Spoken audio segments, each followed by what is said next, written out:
Assalamualaikum warahmatullahi wabarakatuh. Alhamdulillahirabbil alamin.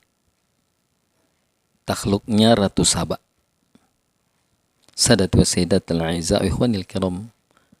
Dengan diiringi ribuan prajurit, Ratu Balqis, penguasa negeri Saba, datang menemui Nabi Sulaiman di Palestina. Ia benar-benar tercengang. Ia tak habis pikir betapa hebat kerajaan Nabi Sulaiman. Negeri Saba tak ada artinya dibanding kerajaan Nabi Sulaiman. Ratu Balqis merasa malu bila mengingat betapa dahulu ia telah mengirim hadiah kepada Nabi Sulaiman untuk melunakkan hatinya agar Sulaiman tidak menyerang negeri Saba. Sebelum Ratu Balqis datang, tahtanya sudah datang mendahulunya. Nabi Sulaiman bertanya, "Serupa inikah tahta kerajaanmu?" "Ya, seperti kepunyaanku," kata Ratu Balqis, seraya memeriksa singgasana tahta kerajaannya. Akhirnya ia yakin bahwa tahta itu memang miliknya sendiri, walaupun sudah dirubah sedikit warnanya. Sadat wa sayyidatil a'izza ikhwanil kiram.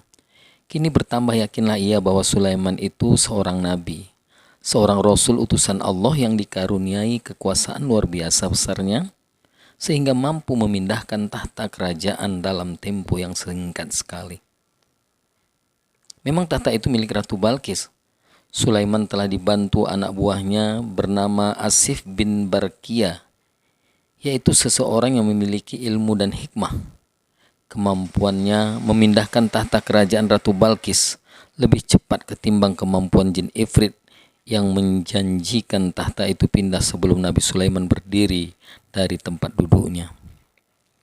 Asif bin Barkia mampu memindahkan tahta itu hanya dalam waktu satu kedipan mata.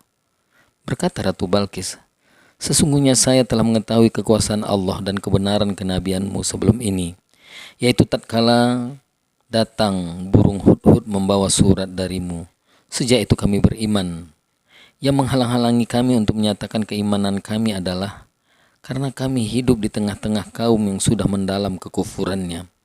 Itulah yang membuat kami menyembunyikan keimanan kami, sehingga saat ini datang menghadap kepadamu ya Nabi Sulaiman."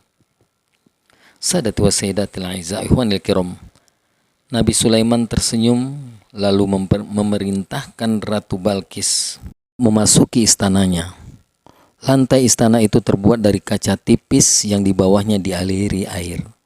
Ratu Balqis mengira diajak masuk ke aliran sungai, maka ia menyingkapkan kainnya sehingga tampaklah betis kakinya.